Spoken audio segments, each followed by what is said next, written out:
Fuck it. Fuck it. Fuck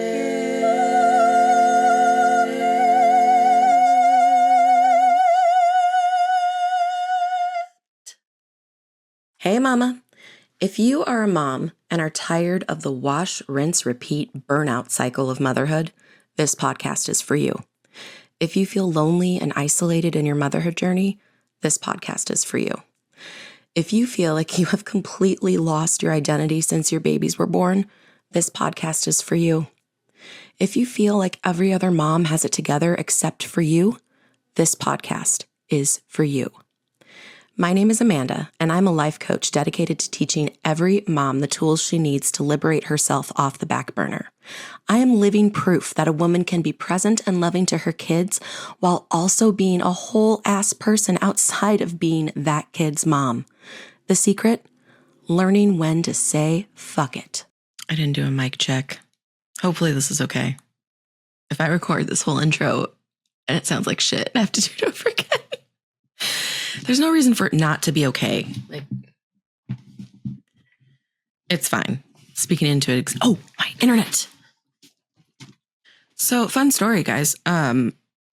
For those of you who've been around a while, you'll remember my bitching about my slow Wi-Fi connection to my computer. And I finally had just gotten a wire and hardwired the bitch. And the router thingy that I have to plug the cord into is downstairs for the internet, and my office is upstairs. So it's quite a long cable.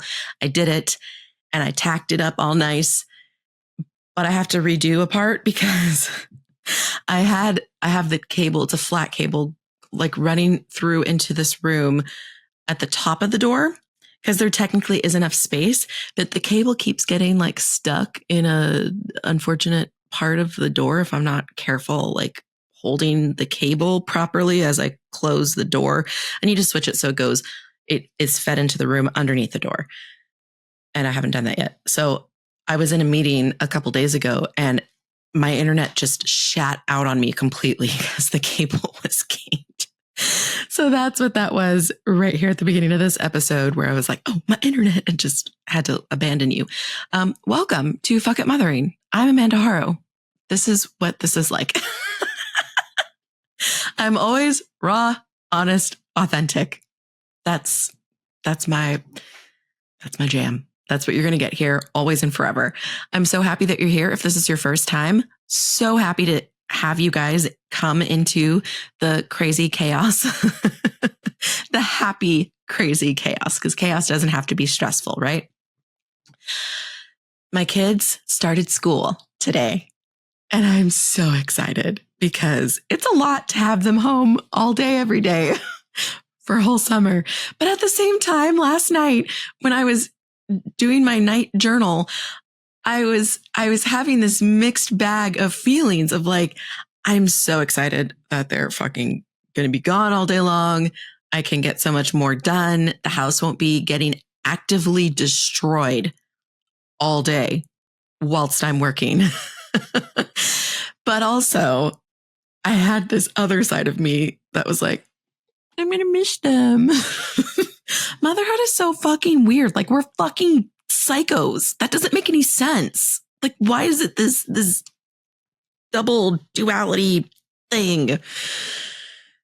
Overall, I'm very happy that they're back at school. We had a nice summer, did a lot of stuff, and also just it was a pretty good mix of like doing stuff and just chill, relax, the whole, just, I don't know the word I'm thinking of, but just a chill, relax vibe.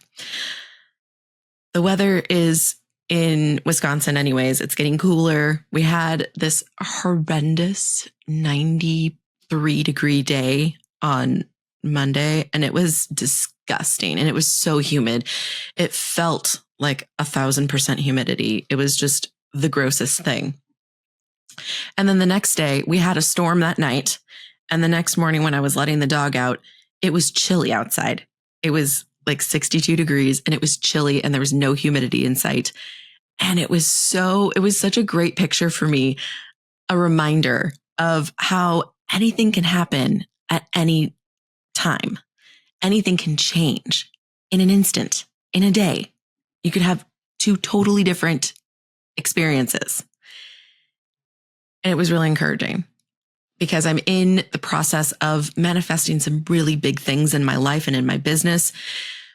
And the journey can sometimes feel arduous. It can sometimes, my brain sometimes is just screaming like, it's never gonna happen. And it was just this perfect, beautiful reminder from nature of the truth of the universe and the truth of this life, which is anything can happen at any time. Your whole life can just change. And change can be scary, but change can also just be like fucking fantastic. And the change that I'm calling into my life, it's going to be fucking fantastic. So that was really nice. Plus, it was really nice to get rid of the goddamn heat and humidity. I'm done. I'm over it. And if you're watching the video, I'm in a long sleeve, my Disneyland jersey. I'm ready for fall. Here for it. We went to visit my family in Southern California, which I was talking about in the last episode.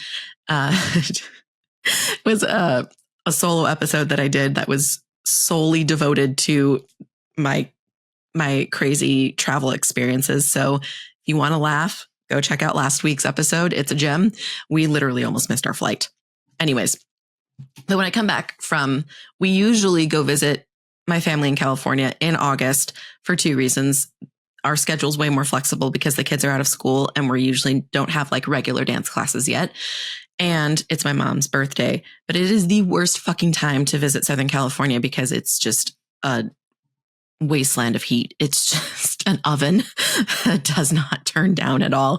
So whenever we come back from our summer California trip, I am always super done with summer. It's like kind of the perfect send off for summer for me because I come back and I'm like, and where are my pumpkins? I'm ready for it to get cold. I'm done with the heat. I just sweat my tits off profusely for 12 days and I'm done. Summer can fuck off. And that is what I love about living in Wisconsin. I know it gets a bad rap because of the winters, but honestly, I really, really, really enjoy the fact that the seasons change because by the time we're in August, I'm done with summer. I'm ready to be cold.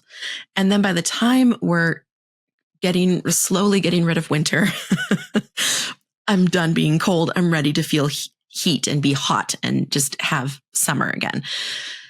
So I really love it out here. I don't like places that are just like one season year round. It's sad to me. And another reason why I'm looking forward to going into fall is because of holiday season. I love the holidays so much. And I have decided to do a special holiday series on the podcast called Merry Fuck It Christmas. And the whole point and purpose of this series is going to be to give you guys practical tips and tools and just some insights into how to make it the most wonderful time of the year for you as well. This is not because so many of us just like, we look at the holidays as like, this is the time that we kill ourselves as moms to make it magical and wonderful for our kids.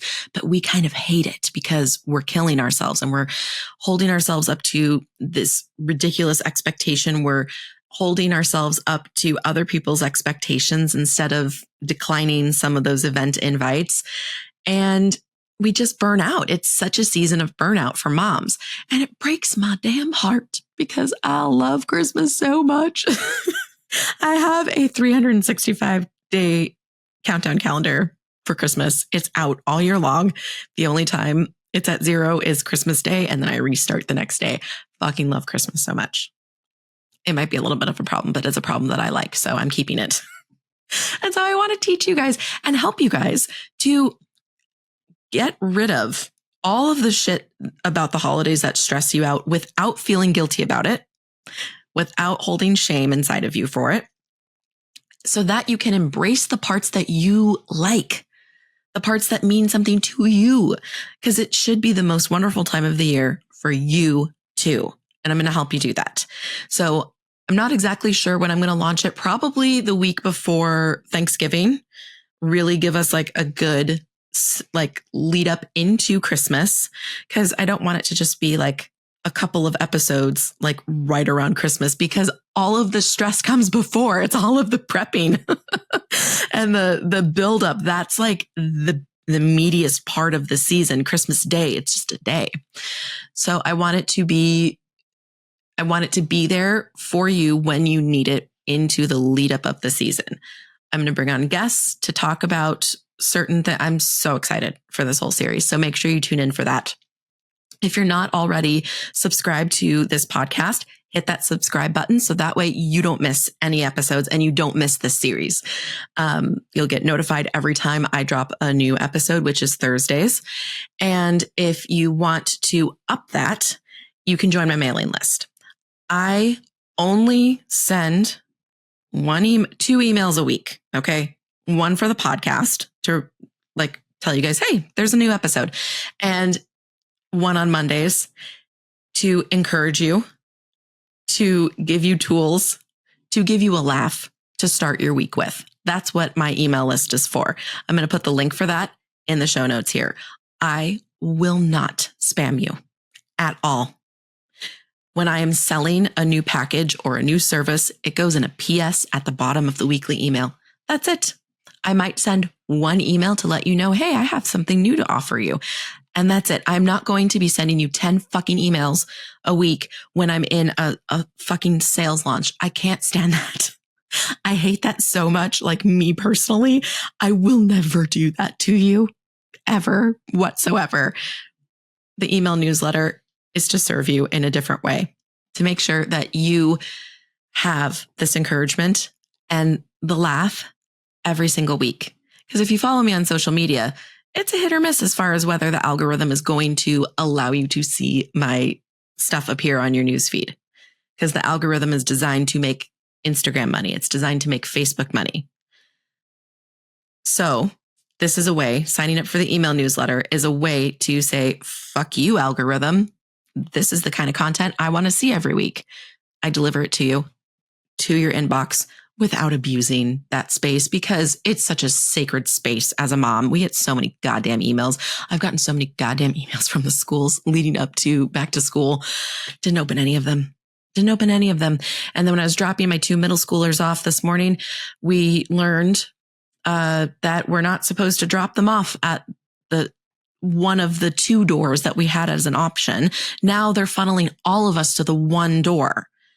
So fucking stupid. It took me 15 minutes to get through that parking lot. I hate that system. It's horrible. But it is what it is. Now I know. And now I know that the bus for the younger 2 comes 10 minutes earlier than it did last year. We just learn on the go, learn on the job. It's fine. I'm not opening all those emails. I refuse. It's too many. And I'll meet the teachers for my middle schoolers who have like 7 teachers. Stop it. I'm sorry, teachers. I don't want to know your hobbies and your likes and I don't care. Don't care where you and your family vacation every summer. I don't want the email. Times 7, times 9. No, because I have 2 middle schoolers. 16 times 16 fucking teachers. Fuck off. No, absolutely not. Just teach my children. And don't be an asshole to them. That's all I care about. I don't care about your love of cooking and how you're just recently discovering how to bake bread. Keep that to yourself. This week, I have another guest for you guys. Her name is Amanda, because as I've mentioned before, I just like fucking attract Amandas. I don't know what that's about. And she is also a life coach, but she's a multi-passionate person, which is so fascinating to me that she's able to have the stamina to like keep up with all of these different passions. I find multi-passionate entrepreneurs just like, you're on a whole other level of energy than I am. I don't have the capacity for that. So life coach is one of the things that she does. But we had a really interesting conversation. Her journey, she became a teen mom and as a child experienced abuse and being taken away from her parents and a lot of mental health issues. And so we had a really interesting conversation about that mental health piece. And so I want to have this caveat before we dive into the episode of, we are not doctors. We are not medical professionals whatsoever. We did not go to school for that. We do not have degrees for that. Listen to your own intuition. first, to your doctors that you trust second. We are not here to give medical advice. We are simply here to share our own personal journeys and experiences.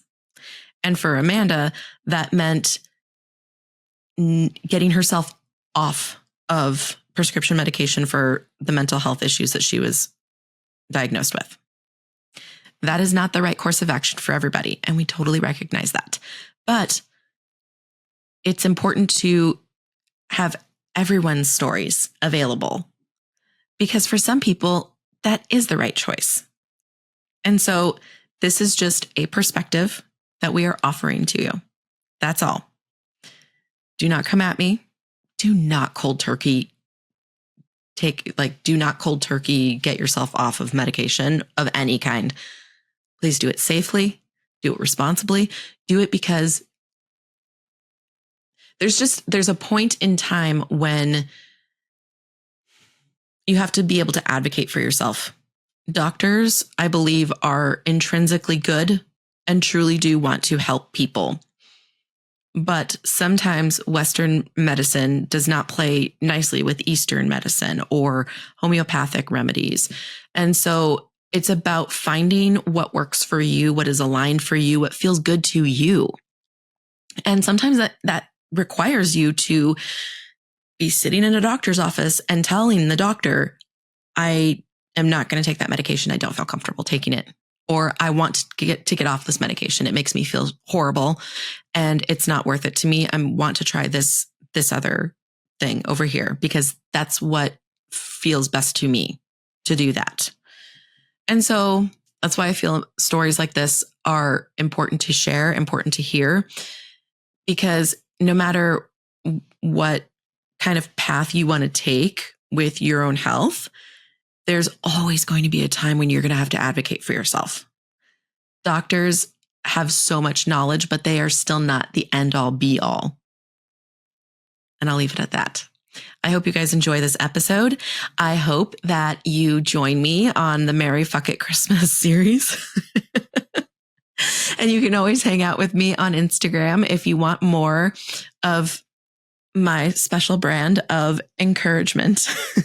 If you want like an inside look to my life as an intentional single mom of 4 girls, hang out with me on Instagram. I'm constantly sharing like very real glimpses into my life, which I have recently described to a friend as something that belongs on National Geographic. I'm like, forget reality TV show. We would be brilliant, but really what we need is just like cameras just following us. We don't need producers like igniting the flame. The flames are already fully lit. They're fine. We just need a camera and then to be put on National Geographic where we belong. I love you guys. I hope you're having a great week. And if you're not, I hope that you do something intentionally to fix that. Make it a great ending of the week. See you next week. Welcome everyone to another episode of Fuck It Mothering. I'm your host, Amanda Haro, and I have a really fun guest for you guys today, and I'm going to let her introduce herself. Hi, I'm Amanda Borden, owner of A Seed of Peach. Thank you so much for joining me. Amanda and I have known each other for a bit, at least a year. Oh yeah. Yeah, we met like in a networking capacity. And I just adore her so much because I adore you too. you're just real and authentic. You're one of those people who are you're just like down to earth and you're fully yourself, like from the get-go. And I just love that about you. And that's why I love you too. How did we meet? Oh, we were doing book club. Yes. We were doing book club, and that's how I met you. And your brand, when you were introducing yourself to me about like calling it Fuck It Mothering, that's when I like fell in love with you because I was like, absolutely. It's a really good filter for me, my business name, because it immediately will filter out the people who like definitely are not for me. Yeah. And then it brings the people who are to me. It's like a beacon. They're like, oh my gosh, I must know you. Yep. I loved it. Yeah. Yes. So tell us a little bit more about yourself and what you do. Okay. So I am 35. I have 3 children, a son who's 14 and 2 daughters, 5 and 7.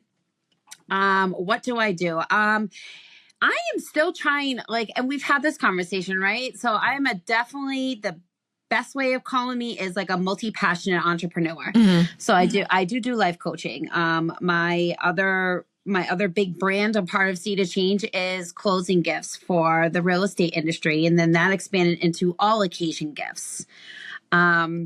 So, and there's a whole bunch of other stuff that I do too, but like I'm mainly known for my gift baskets, and the life coaching has slowly started trickling out. Right.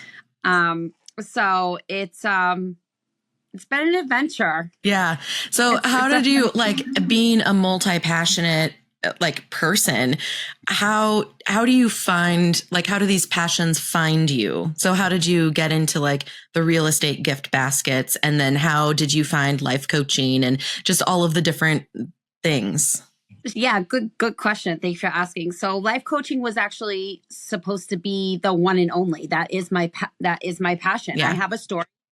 I have quite a big story, and I recently just was on TV and did a YouTube video of money and impact with one of the loan officers, and I finally got my story out there for people to, you know, get that experience and have somebody relate to.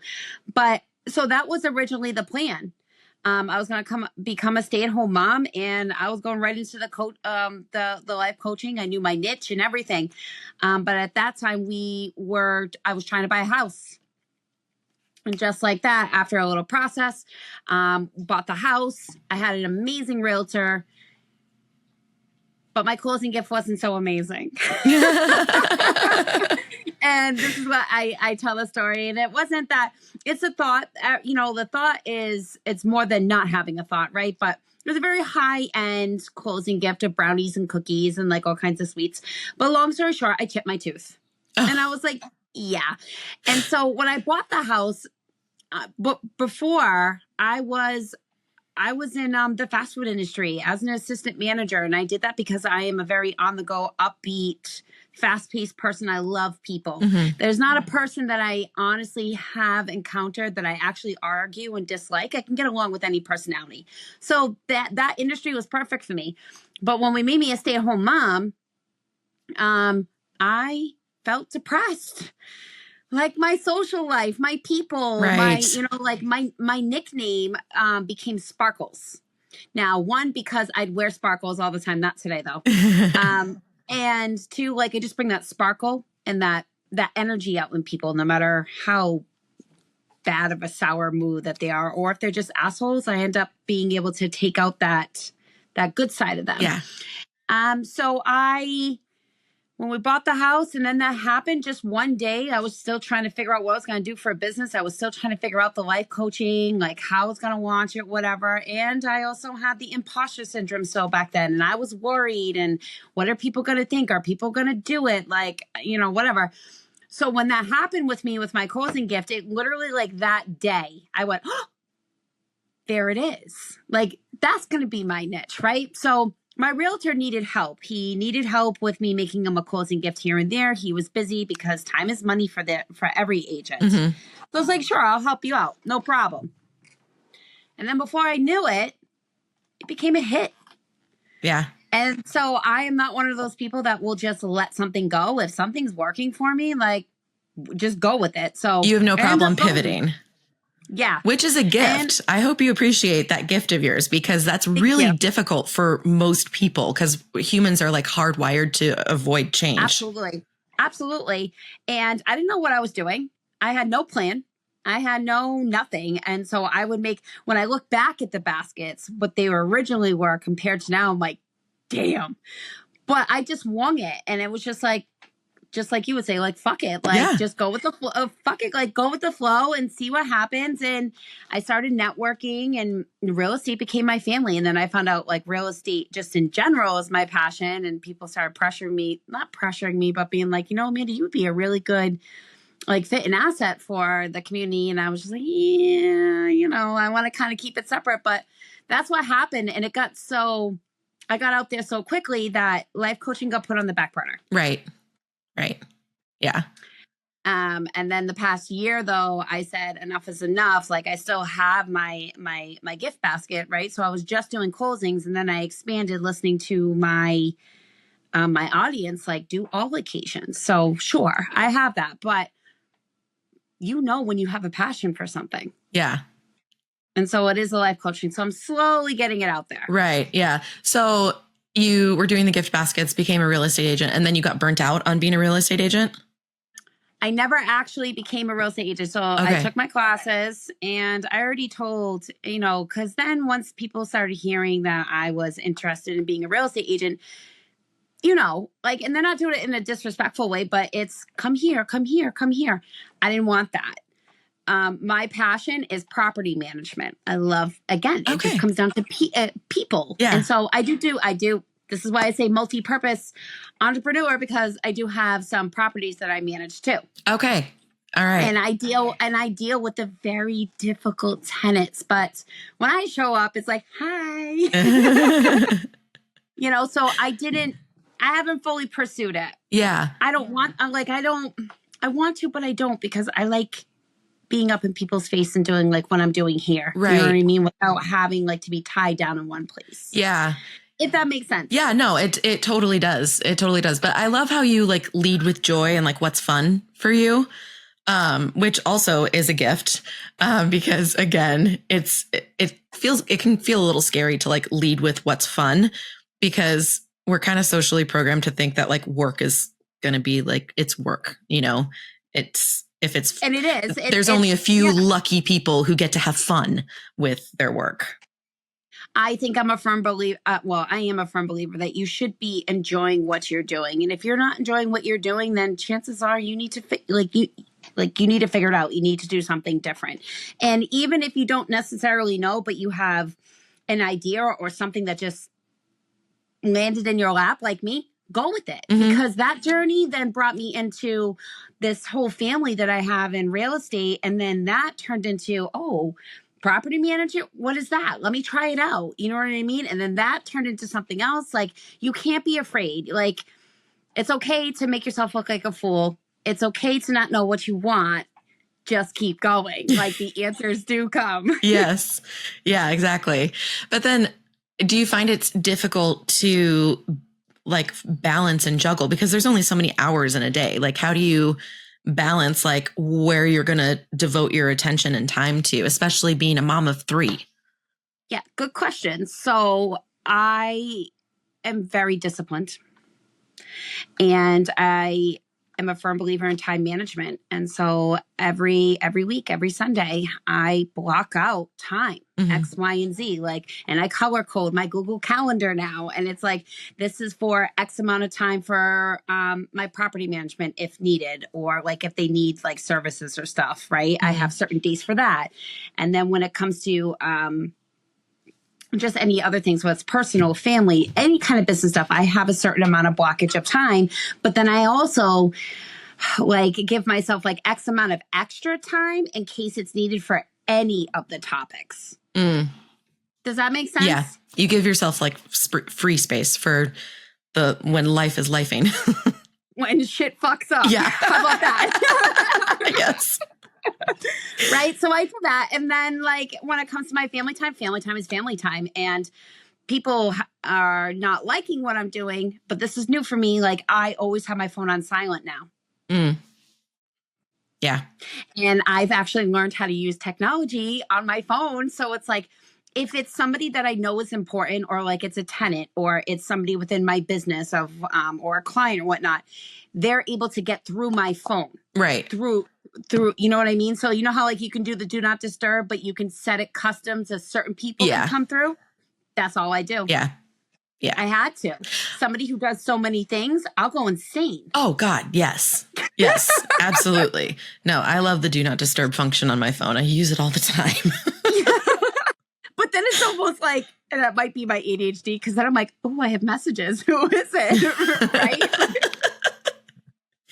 I don't know. Like, I've always been like, just because I have a phone does not mean that you get access to me whenever you all want the it. time. Right. Exactly. It's your message is waiting for me when I decide I have time or I have the capacity or I want to.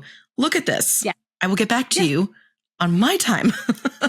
Yes, that's how it's supposed to be. That's what us self-employed entrepreneurs are supposed to be. That's the whole point of being able to do that without having a 9-to-5 job. Yes. Yeah, exactly. Mm-hmm. Exactly. Yep. Awesome. So what, in your life coaching, like who do you help? I am definitely targeting more of the ages of 25 to 35-year-olds women. I target the areas of women that have had a abusive childhood, any kind of PTSD, diagnoses, you name it. I mean, I've been there, done all that too. Someone who's on a lot of medication might have suffered from postpartum, depression, anxiety, PTSD, borderline, bipolar. Like we could keep going, you know what I mean? And people that are struggling with their self-worth and their self-image and their identity. Mm-hmm. If they have kids, I love ones that have kids that are stay-at-home moms. Those are my favorite because those are the ones I feel like, in my opinion, as I've taken on more clients, that struggle the most, like finding that structure and that discipline and the routine and being able to figure out their identity. Because when you're a stay-at-home mom, you lose that identity. Yeah. Or you can, but you can gain that control. And that's what I had to do. Mm-hmm. And it took me, like, I wasn't like perfect when I first started, but it's possible. Yeah. Did I answer it well enough? Yes. Yes. And what led you to that like specific niche? Because that's me. I literally got to a point where, and I think we had this conversation when I was doing book club. You and I had discussed on it about the fact that like I really had to narrow it down. And so I sat down one day for a whole day and I literally just wrote down everything about myself from, the age 25. I even went into my childhood too, because that's a big stem of it, right? And I just wrote it all down and then I took all the problems and then it was crazy. I found I didn't find all the solutions, but I have things in place that can help get you to the solution. If that sounds better. Yeah. And I want people to know that no matter like what you've gone through, like you can make it. You can do whatever you want, and you don't need a man or a woman in your life to do it. You know what I mean? Like you can do it. Yeah. If you want to do it. Right. Yes. Yeah. That's really beautiful that you went through your own healing journey and you want to go back and help like the people who were former you. Exactly. Yeah. And I think the biggest thing now, like, think about, so the economy, right? It's becoming more and more expensive. Let's just talk about let's just say like food. We'll talk about food, right? But what about like therapy? Yeah. And all the medical expenses, right? And I feel for these people now because it's like, I'm not saying all doctors and physicians and professionals are like this, but everybody has a title or a name for someone and something, right? And pharmaceuticals is becoming more and more and more popular. And I'm not saying that not all people need pharmaceuticals, but how much are they actually treating of like what's within to be able to deal with the behaviors and things that are happening in the outside? Right. Does that make sense? Yeah. And it can be hard to out, trust like a prescription your doctor is giving you because you don't know if it's like sincerely like this is actually going to help you or if they're thinking about the, commission basically that they get off of prescribing certain medications. And that's the danger of the health industry and pharmaceuticals all being like businesses because people get caught up in the business part of it instead of really their well-being. Yeah, really looking at like, okay, let's just help this person with whatever is best for them. Yeah. Yeah. And they did it to me. They did it to me. And then they tried to do it to my son because it's always a cycle. It doesn't just end with one person, but we were both able to overcome that. So I'm not saying that everybody can be like that, but they do have the choice to make certain adjustments and changes to maybe not need as much or maybe not at all. Right. But I feel like the intentions aren't always pure when it comes to these professionals now. And that was another reason why I wanted to get into it, for people to understand, no, like you can be better than this. Mm-hmm. There's options. Yeah. That's where I'm at. Yeah. Yeah. If you're comfortable, would you mind sharing your story? Like you said, they did it to you and they did it to your son. Yeah. So I grew up in a very abusive household. And then I ended up reporting my parents to DCYF. I was taken from the home and I was put in the state care until I was 18. And throughout... How old were you when you reported them? I want to say 11, 12. How did you even know that was a thing that you could do? What, report? Yeah.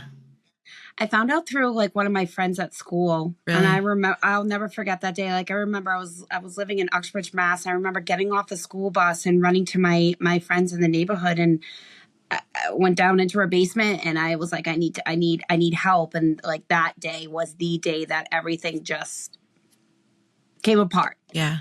And it was crazy. I was actually taken from I'm still trying to, I try not to remember too much of it because it's like, why go back in the past? Like I focus on now and I'm thankful where I am. Yeah. But I was actually taken from my parents twice. Okay. So it was once in Mass and once in Rhode Island. But the last time I was put in the state care because I had a lot of bad behaviors. Like I couldn't stay in school. I had severe anxiety. Now when I look back at it, like I was doing things to get attention, like a cryo for help. Mm-hmm. But I was self-harming. I was cutting myself and I was putting myself in danger. I tried to commit suicide a few times. It was a cryo for help. Yeah. And so my mom finally just said, I can't do it anymore, and put me in the state. And I was put in a residential where you had to be arm's length from everyone and everyone. So for years, no physical contact, like no touching, no, like Thank God. You have no idea, girl. And they diagnosed me with PTSD, borderline, bipolar, anxiety disorder, some kind of mood disorder, NOS, like the list went on. And then medications, I have to say I was probably in every medication you could possibly think of in all different concoctions. There was at one point I was on 6 meds, including like lithium and Depakote. Oh my gosh. Oh yeah. So, and then throughout my adulthood, like after I got out of the state at 18, well, I got pregnant with my son around 18, 19. And that's when the state said they're going to take my child because they didn't think I was capable because I was still kind of, I wasn't stable. But that day was the day that I changed my life. I got my own car, threw myself in nursing school, got my apartment. Long story short, state said, fine, you can keep your child. So then after that, got myself in another toxic relationship, ended up in some domestic violence. Unfortunately, my child was exposed. And they do say 0 to 4 months is zero. Yeah, from birth to 4 years is when a child develops the most. Yeah. And they see and retain everything. They're like a sponge.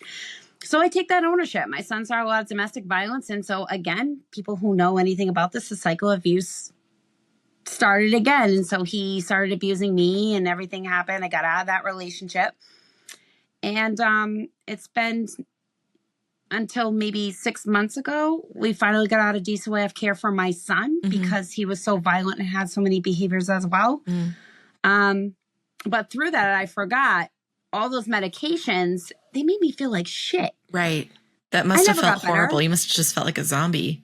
I felt like a zombie and I would gain weight and my mood was all over the place. So one day, I'll never forget it. And I said this in my other video I did. I'll never forget the day. I remember the room.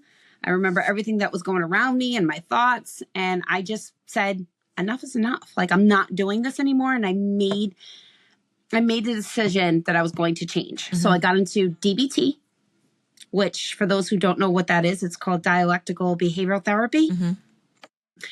And those gave me the tools and strategies for me to learn my symptoms of when I was feeling anxious. What does that look like? What does my mind, body, and soul feel like in those moments, and learning how to be mindful. And it was a lot of crazy stuff, but it got me to the point where I felt strong enough to be like, I'm done with these meds too. Right. So I don't recommend it for anybody. I have to put this out there. I just took myself off my meds without anybody knowing. And then I went into my psychiatrist and he's like, how you doing? I was like, I'm doing great. He's like, all right, you got nothing to report? I'm like, no. I changed my environment. I changed the people I was around, my living situation, got out of the relationship. And he's like, all right, cool.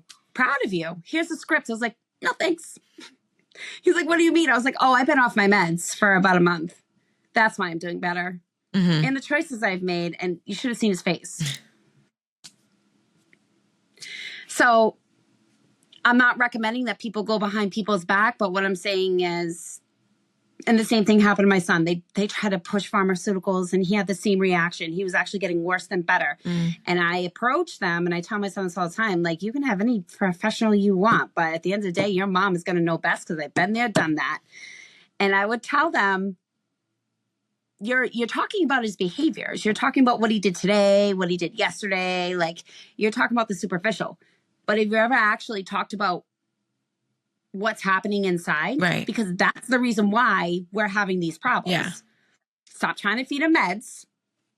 And the second that they actually started working in like what was in, he's also med free for 2 years. Awesome. So that's the gist of my story. Yeah. I've been through hell and whatnot, but I got through it. Yeah. Yeah. That's amazing. And, you know, again, like you were stating, it's everyone needs to do what's like best for them. And definitely, I don't recommend just like cold turkey and off your meds because there could be some really horrible, yeah, there could be some really horrible consequences with that.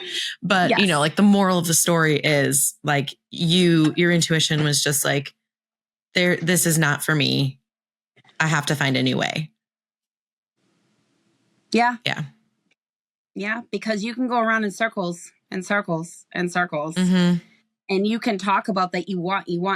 But I'm not trying to be rude, but I tell people all the time, if you're going to come to me with your problems, I'm all ears. I will give you the love and the affection and the support and, you know, that shoulder whenever you want. But if I tell you what the issue is, or you know what the issue is, but you don't do anything about it, don't waste my time. Mm-hmm. That's what it is, right? Like, it's tough love, but it was the same thing with me. Like, I knew I had to do X, Y, and Z. And just because you might love somebody or whatnot, that doesn't mean that they are good for you. And sometimes you have to make the most shittiest choices in order to get to the other side. Yeah. Yeah. And not be a product or a title of the statistics out there. It's possible. Mm-hmm. Yeah. So how was your experience, like in motherhood, going from having your first, you know, really young and going through all of the things that you went through, in order to keep him and survive? I mean, you were in survival mode, basically. Fight or flight. Yes. Fight or flight. You were in fight or flight when you were also entering into motherhood. And then how was your experience different with your girls? That's a really good question. Complete opposites. So with your first child, I am no different than anybody else. And even with my second and third, right? Like with your first one, you're bound to fuck up. Oh, you're gonna absolutely. Yes. You know what I mean? Like, we are learning on the job and it's a very hard job. And so I think with my son, I definitely have like a special bond or like whatever it is with him. And I think that's just because like, no, he wasn't planned. Mm-hmm. I mean, I don't mind putting that out there, but like, he changed my life. And some parents don't, you know what I mean? Some just continue to do what they were doing, but my son woke me up and I tell him this to the day, like, I tell him all the time, like, you're an asshole a lot of the time, but like, I love you so much and you're special to me. You know what I mean? Yeah. Like, you changed my life. And I tell him that every day, like, I'm thankful for you. Yeah. Like, you have no idea. So the difference with him is I raised him by myself, you know, having that single. So dad was like 100% not in the picture. He wasn't capable. Like, I wasn't going to put that on. I'd rather him not have a father than like in his life than a father that's in and out, in and out, in and out. I that was my choice. With my daughters, they've had mom and dad their whole lives. Mm-hmm. And you would think that would be great for me. It's not a bad thing, but it was a huge adjustment for me to co-parent. Yeah. Yeah. Because you were really used to and very comfortable in your role of being a mother by yourself. Yes. Yeah. And dad's way of growing up and his beliefs they're not bad. Very old school, old fashioned, right? Yeah. And then you have mom, me, who's been abused and, X, Y, and Z. So the way I want to approach my parenting is a hell of a lot different. Mm-hmm. And my challenges as a mother was when I reprimand them and I, do X, Y, and Z, do they know that I still love them? Mm. Do they feel like I am being mean? Am I giving them enough attention? And then when I went on my self-employment journey, it's like, am I doing enough?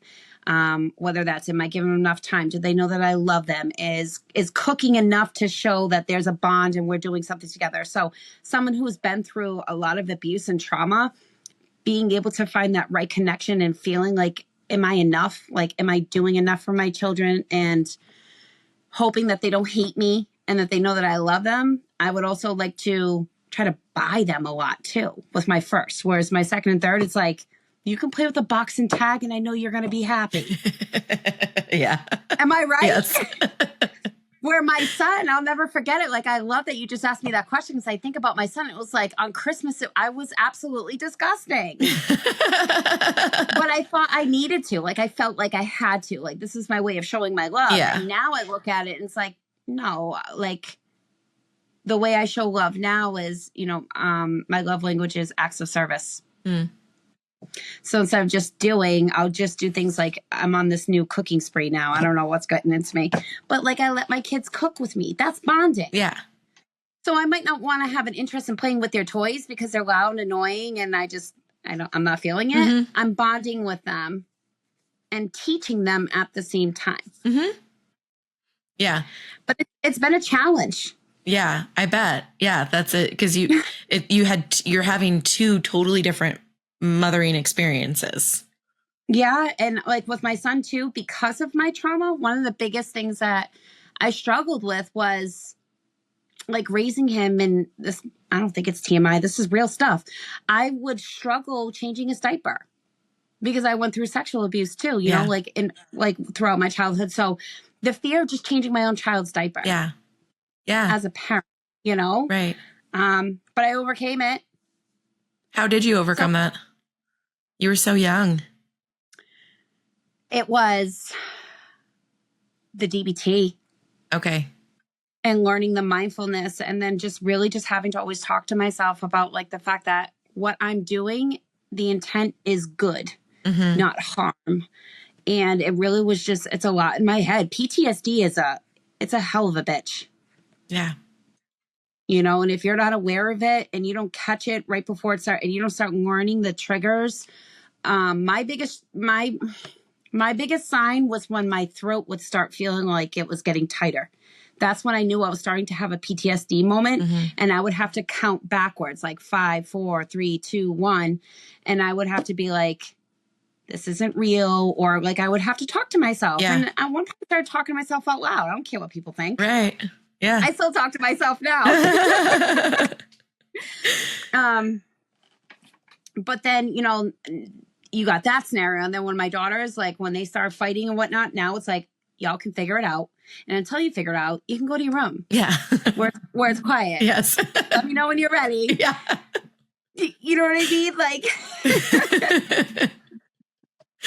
but it's a challenge. Yeah. And I've had my mess ups, but what parent doesn't mess up?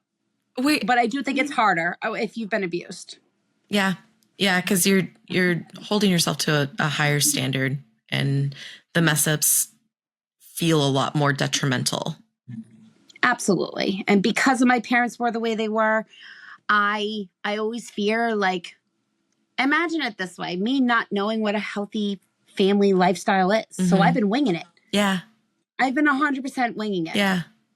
But you know, it's also, it's a blessing and a curse because you also have like a blank slate and you get to decide what your picture is going to look like. Yep. And they're great girls. Yeah. Like they got the sass, they got their They're very, very, very, very smart, wise little girls. Mm-hmm. And they're very independent. And I think that women should be, I'm a firm believer, women should be independent. Absolutely. Yes. And not be codependent. Nope. We're done with codependent women. We're done raising generations of codependent women. Yeah, we're good. Yeah. Nope. Yeah. So how do you and your partner, like, how do you guys bridge the gap between his expectations of what it should look like and your expectations of what it should look like? That's another great question. There's a lot of behind the door conversations.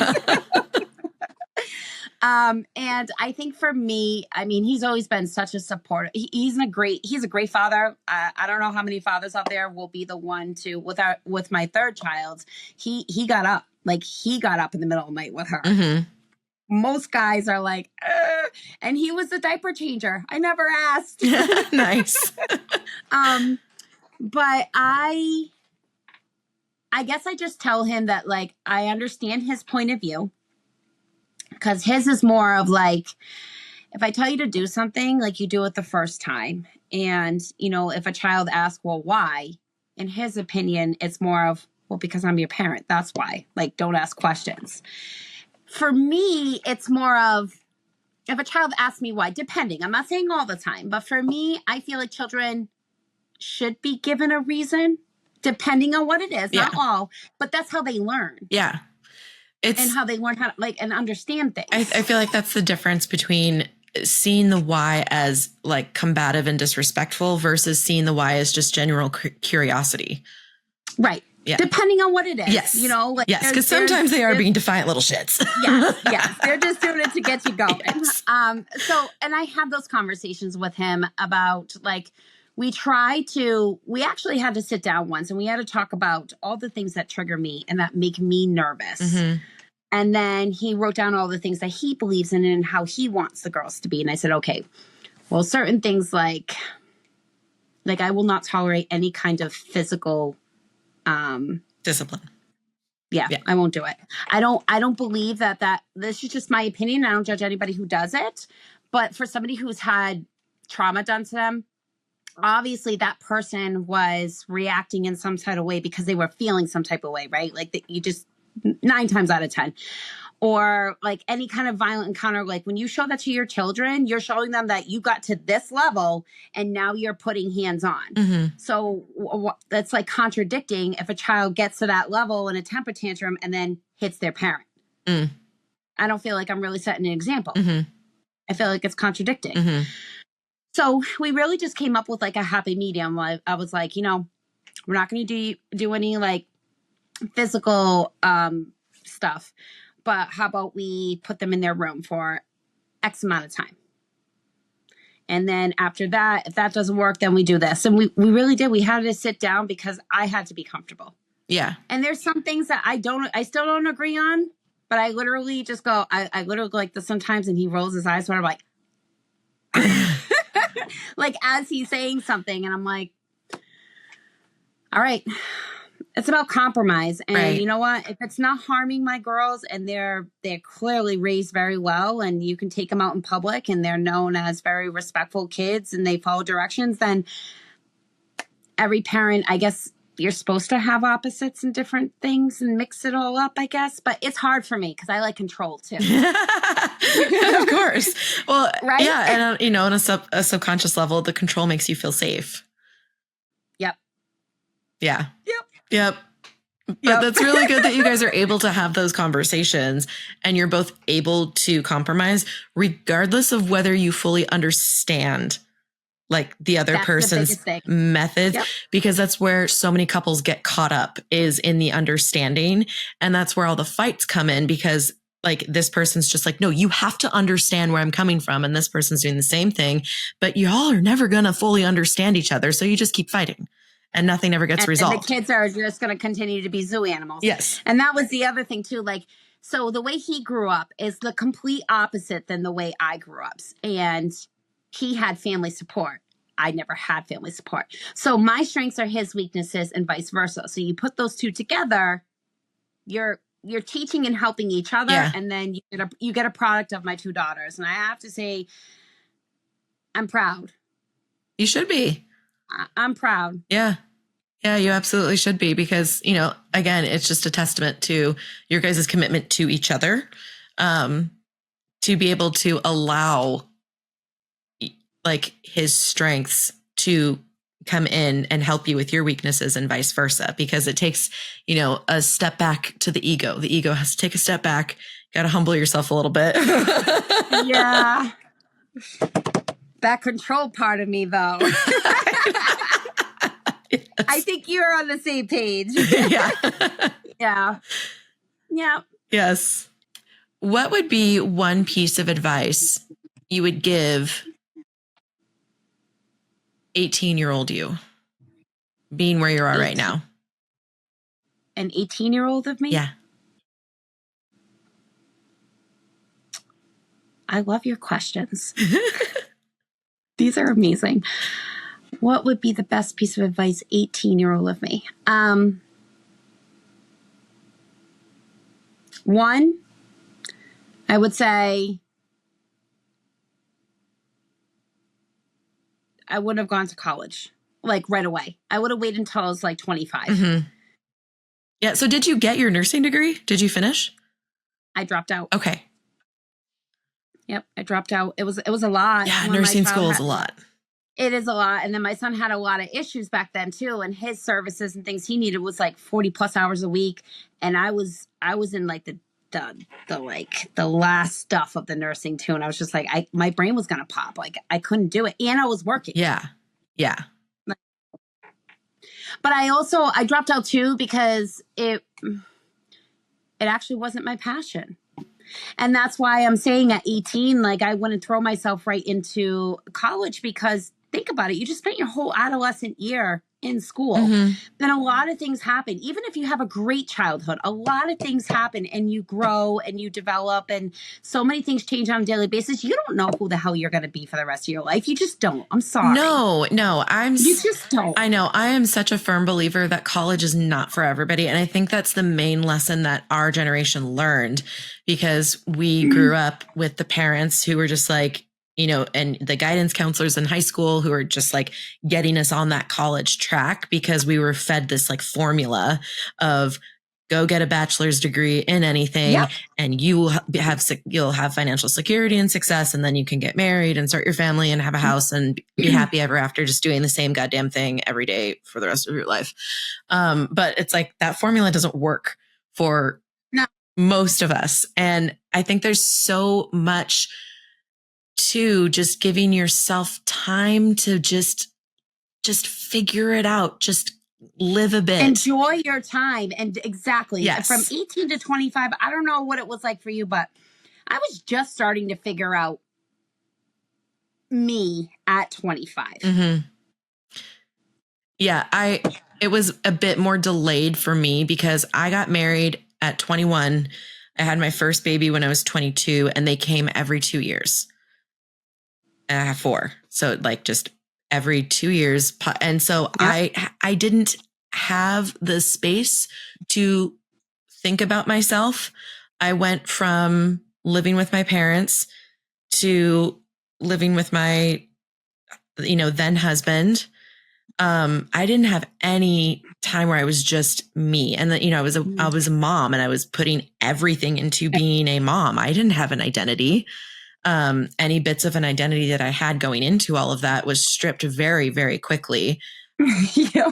And I just was like focused on my kids and focused on trying to help my husband with all of his stuff. And, so yeah, for me, I reached a breaking point when my youngest it was like her first year of life. And my sister was visiting us.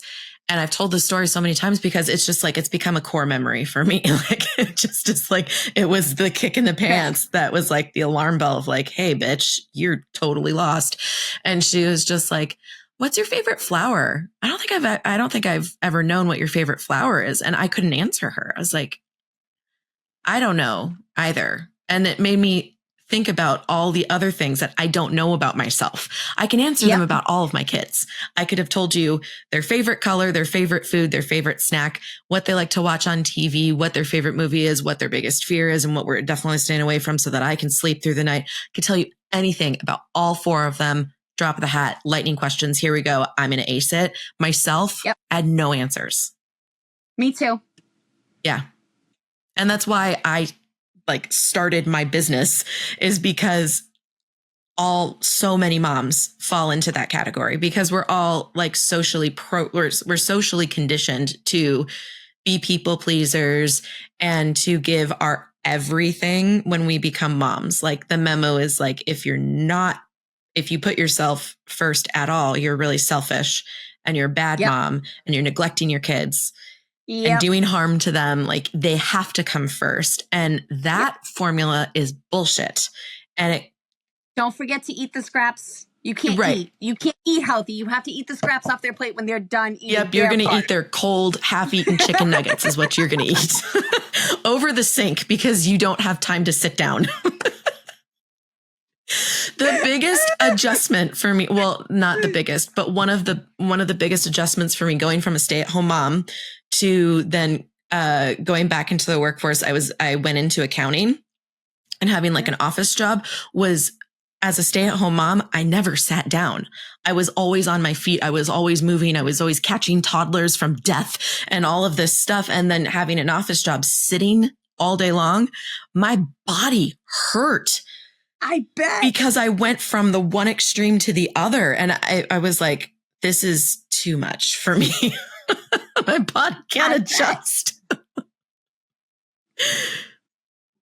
Yeah. And then you start feeling like you're waiting for that next thing. You're waiting for the mom call, right? Like, Mom, she did this, or I need that. Right. Yeah. And it's like, yeah. Yep. Yeah. I totally get it. I'm in the same boat of like learning the things that I like too. And then sometimes, I don't know if this happened to you too, you actually know what you like or the answers to things, but you overthink it so much. And then you're like, wait a minute, I know. Like, I'll give you an example. Like when I first started making my brand for my business, I had pink, teal, and white, right? And so I did that for like 2 years. And then somebody asked me the same question. Amanda, what's your favorite color? I don't know. But any other time when I'm out, I'm like, rose gold. Look at that. Oh my God, that's beautiful. I need this. I need that. And it was all rose gold. And then one day I literally was just like, what the fuck? Like, my favorite color is rose gold. And yet I can't answer the damn question. And I'm not promoting it. I'm not branding myself the way, like, do you know what I mean? Like, yeah. Because I was constantly in that mode of other people. Like, so I couldn't really like focus and lock in on myself. And just. Yeah. Yeah, exactly. But they're a blessing, right? They're a blessing. They are. Yes, they are. So that, I would say the school part. And then the other thing is, do not try to take everything on your own. And stop trying to prove everybody wrong. That would be me at ET. Like, if I could turn back time, those are the 3 things that I wish I could change. Yeah. Yeah, those are 100%. Those are really good ones. Yeah, but we can't and I say that to myself, if I only just started doing it back then, I'm like, no, you need to stop doing that. Like, you need to focus on like the now. But that would be my biggest advice. Yeah. What about you? I'm curious. What would yours be? Oh gosh, 18-year-old me.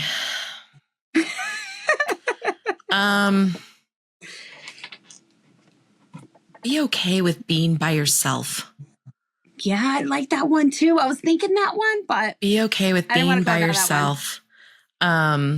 Because I started dating my girl's dad when I was 19, and then we moved in together and got married, and like and he was my first boyfriend.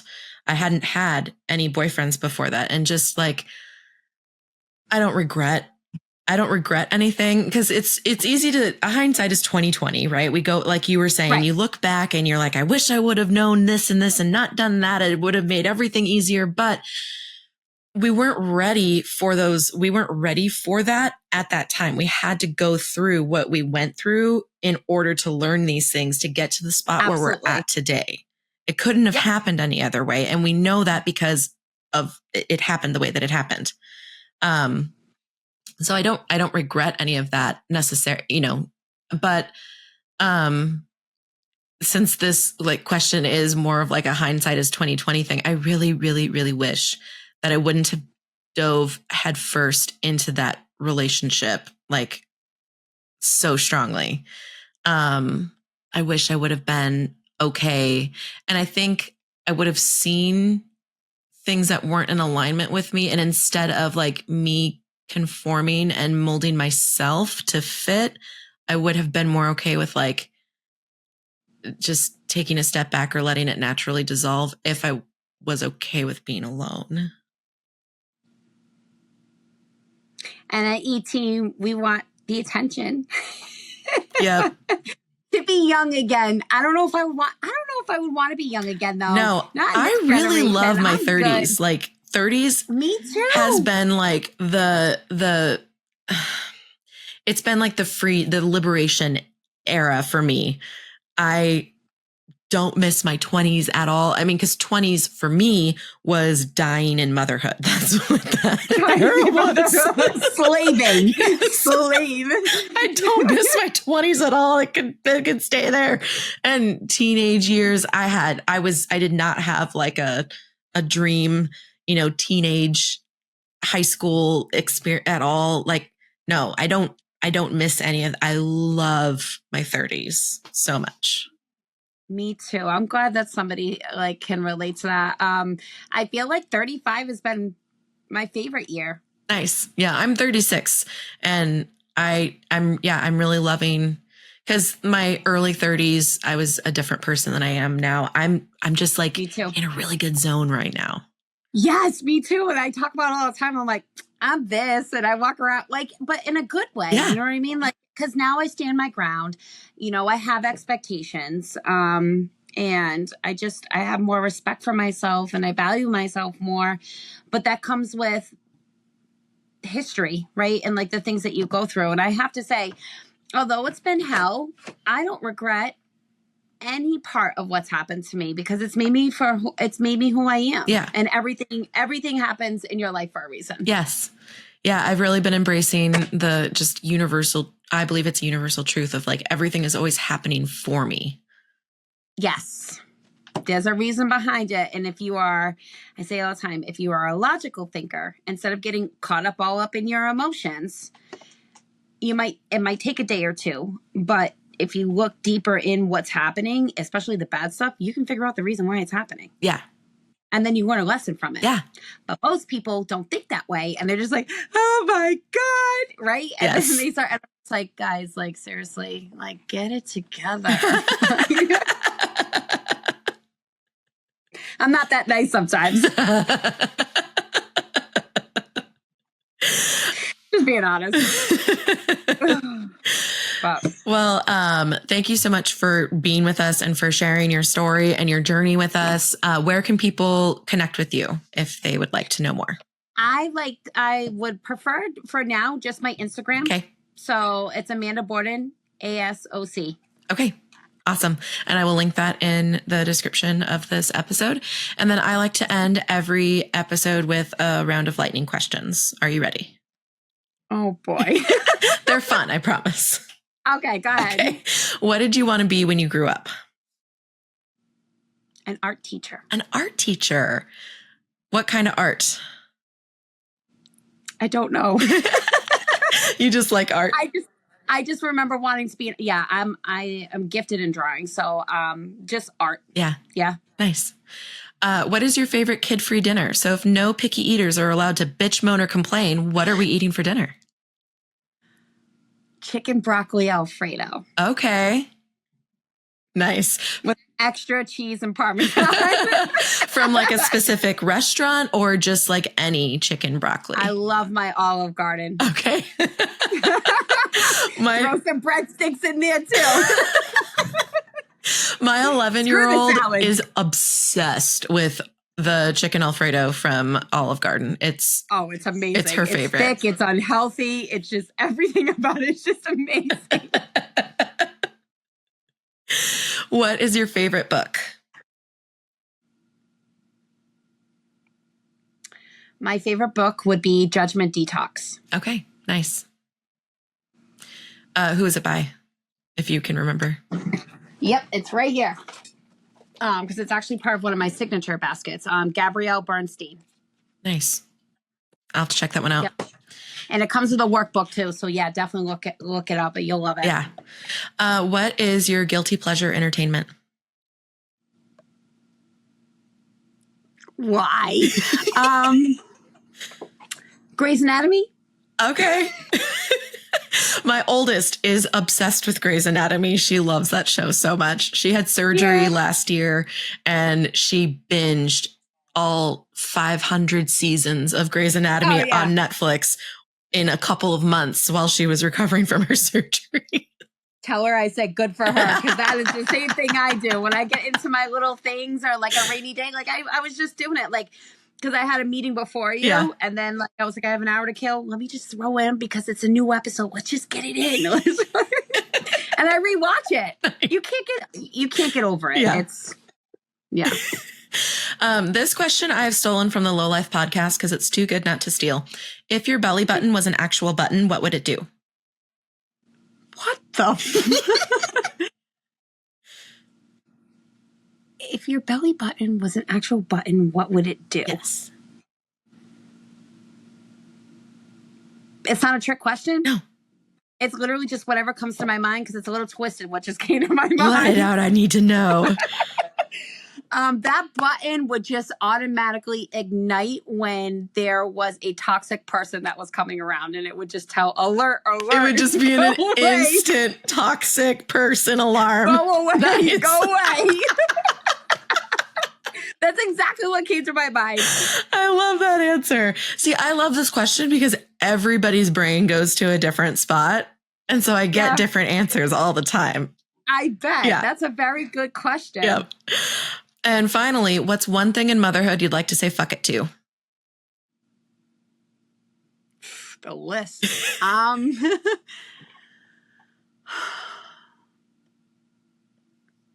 What would I want to say fuck to? The catty fighting. Like between your kids or between moms? The kids.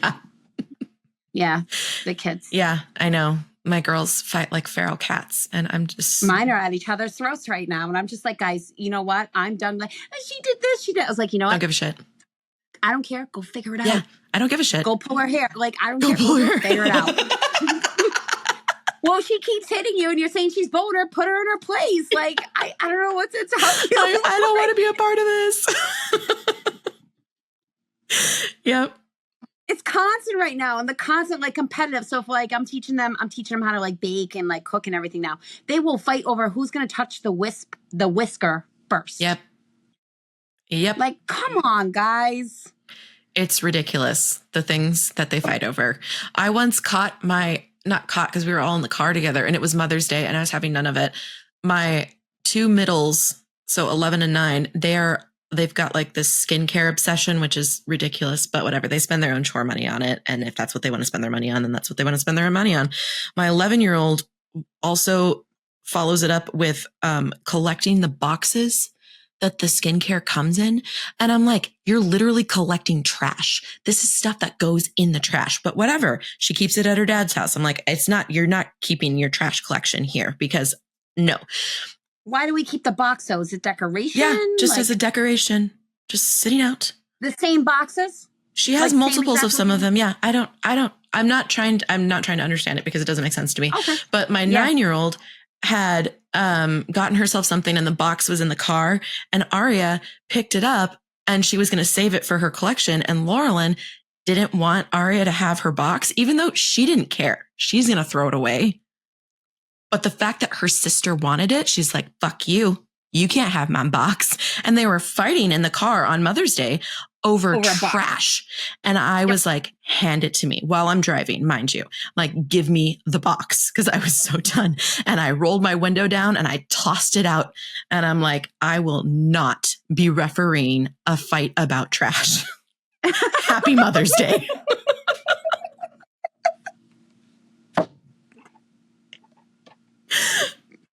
So yeah, I'm with you on that.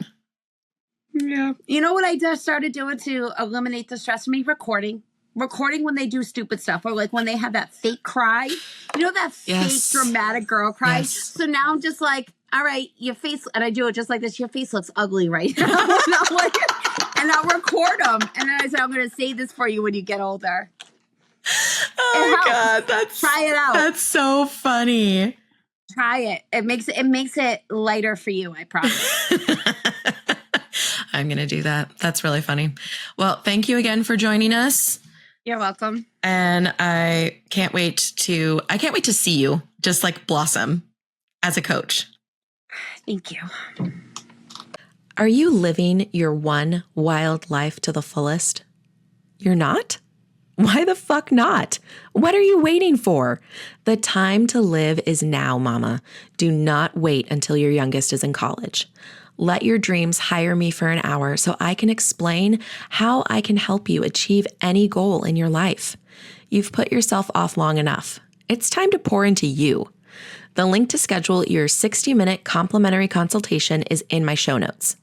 Join the community of Fuck It Moms by following me on Instagram and Facebook at Fuck It Mothering. That's fuck without the U. So FCK It Mothering.